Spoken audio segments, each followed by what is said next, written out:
Good morning, everyone. Today we are revising our chapter number 1. First one, economics is about the study of scarcity and choices. कि economics study करती है किस चीज़ की, scarcity, और scarcity की वजह से choices की study करती है.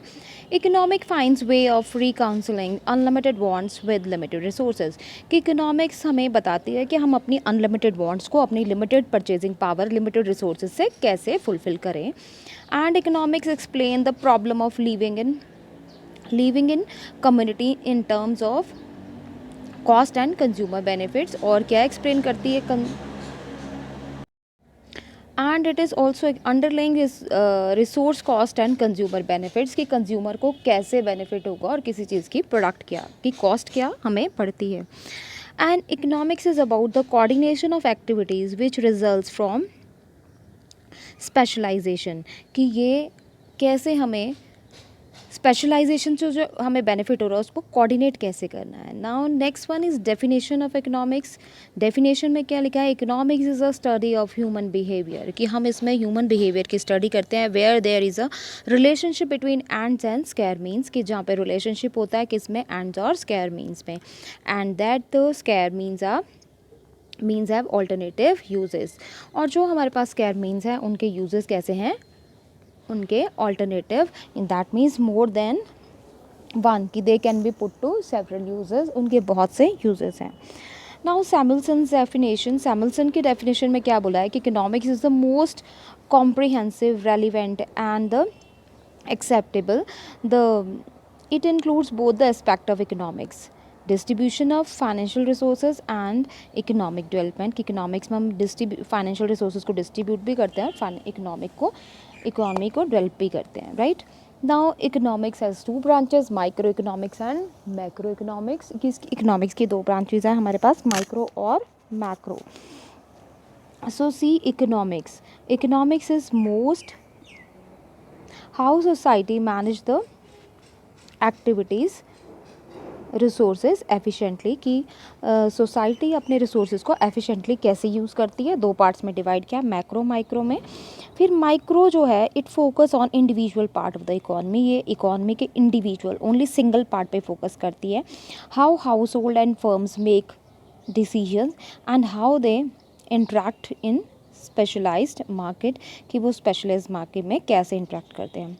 Next, macro economics looks at the problem as entire economy with phenomena for inflation like underemployment, economic growth, etc. That macroeconomics is that branch of economic which studies the economic issue or financial issues at the level of an economy as a whole. कि जब आप एक individual level पर financial problems को या that means economic issues को study करते हैं तो उसको माइक्रो इकोनॉमिक्स बोलते हैं. और जब आप मैक्रो लेवल पे स्टडी करते हैं, लार्ज पूरी इकॉनमी के लेवल पे स्टडी करते हैं, उसको हम बोलते हैं हम macro economics, right. Now the next topic is difference between the two, micro and macro. First, in microeconomics, the word micro has been derived from a Greek word macros, which means small. कि ये word micro word बना है Greek language word micro से. micros का मतलब होता है small. It is also called price theory. इसको क्या बोलते हैं हम, price theory. The word macro has been derived from a Greek word macros, which means large. और यहाँ पे जो word है ये किससे बना है, macro word से. macro का मतलब क्या होता है, large. It is also called theory of income and employment. इसको हम क्या बोलते हैं, theory of income and theory of employment. ये हो गया हमारा माइक्रो मैक्रो का first difference. Second difference is study matter. It study about human economic relationship और इश्यूज़. ये हमारे इकोनॉमिक इश्यूज़ और issues like household, consumers and of firms, ये एक सिंगल इंडिविजुअल यूनिट्स को स्टडी करता है. और it study about an economy as a whole, ये पूरी इकोनॉमी की एज अ होल स्टडी करता है, right. Next one is objective. Here its main objective is to analyze the principal problem and policies for the achievement of goal of optimum allocation of resources. कि यहाँ पे हमारा object होता है principal को analyse करना, प्रॉब्लम्स को, policies को, किस लिए, for achieving the goal of maximum optimum allocation of resources, ताकि हमारे रिसोर्सेज का ऑप्टिमम एलोकेशन हो, डिस्ट्रीब्यूशन हो. Here the main investigate principles, programs and problems and policies related to achievement at of full employment, यहाँ पे हमारा motive होता है फुल एम्प्लॉयमेंट लेवल को अचीव करना and expansion with production capacity और प्रोडक्शन कैपेसिटी को रेज करना. Next one is deals with how consumer or producer make their decision depending on their given budget and other variables. यहाँ पे ये deal करता है कैसे कंज्यूमर्स को और प्रोड्यूसर्स को डिसीजन लेना है अपने गिवन बजट में, ठीक है, और दूसरे वेरिएबल्स को देखते हुए. Deals with how different economy sectors such as household, industries, government and foreign sector make their decision, कि यहाँ दूसरे sectors कैसे decision लेंगे. It uses the method of partial equilibrium. यहाँ पे equilibrium in only one part, that is called partial equilibrium. Here we are studying with reference to partial equilibrium, and macroeconomics we have studied with the assumption of general equilibrium. ठीक है, यहाँ पे हम whole market में equilibrium को study करते हैं, ठीक है. So this is the difference between micro and macroeconomics, and some more points are also there. Here the major microeconomic variables are, यहाँ पे microeconomic variable है हमारे price, individual consumers demand, wages, rent, profit and revenue. And here the major macroeconomics variables are aggregate price, aggregate demand, aggregate supply, inflation, underemployment, etc. Here various theory studies जैसे theory of consumers behavior, demand, theory of producer behavior, theory of price determination, theory of factor pricing, theory of economic welfare, these all theories studied under microeconomics. And other theories related to theory of national income, theory of money, theory of general price level, theory of employment, international trade, and here macroeconomic theory of distribution, theory of economic growth, all are studied in macroeconomics. Next, its main problems are price determination and allocation of resources. यहाँ जो main problem जिस पे हम focus करते हैं वो है हमारा price determination and allocation of resources.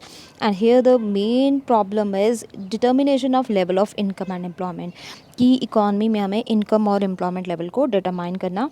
And this micro economic is given by Alfred Marshall, and J.M. Keynes gives the concept of macroeconomics. So these all are the difference between micro and macroeconomics.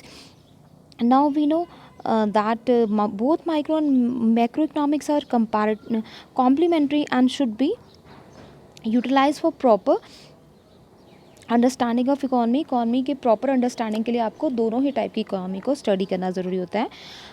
And we have two different type of economies, planned economy and market economy. हमारे पास दो type की अलग economies है, planned economy और कौन सी economy, planned economy और market economy. अब हम प्लान्ड इकॉनमी और मार्केट इकॉनमी के बारे में स्टडी करते हैं. प्लान्ड इकॉनमी वो इकॉनमी होती है जिसमें आप प्रोडक्शन से रिलेटेड जितनी भी इंफॉर्मेशन है, ठीक है, that is taken by government, कि जितनी भी आपके डिसीजन हैं वो सारे गवर्नमेंट टेक ओवर करेगी. जितने भी आपके फैक्टर्स ऑफ प्रोडक्शन है they are under the control of government, वो सारे गवर्नमेंट कंट्रोल के अंडर है. जितने भी आपके फैक्टर्स ऑफ प्रोडक्शन है, and the motive of production of government is to provide maximum social welfare to people, and here all the economic decisions are taken by the government with the motive of social welfare. And market economy is that economy in which private sector owned and control the factors of production. Their main object is to earn maximum profit, and there is no limit of private property, and all the economic decisions are taken with the motive of earning higher profit. Right, कि दोनों type की economies हमने study कर ली, plan economy क्या होती है और mix market economy क्या होती है. So first difference, all the material means of production are owned by government. Here all the material means of production are owned by the private individual. Right, here the main object of production is social welfare, and here the main objective of production is to provide maximization of profit. Ownership of profit is under government control. Here the ownership of there is no limit of private ownership of property. And economic problems are solved as पर direction of the planning commission. यहाँ पे जितने भी economic problems है वो planning commission के direction से sort out होती हैं. And here the economic problems are solved through price mechanism. यहाँ पे प्राइस मैकेनिज्म से सॉल्व होती है. Now we are studying, this is the difference between planned economy and market economy. And now we are studying the difference between positive economy and normative economy, कि positive और normative भी दो types हैं economies के.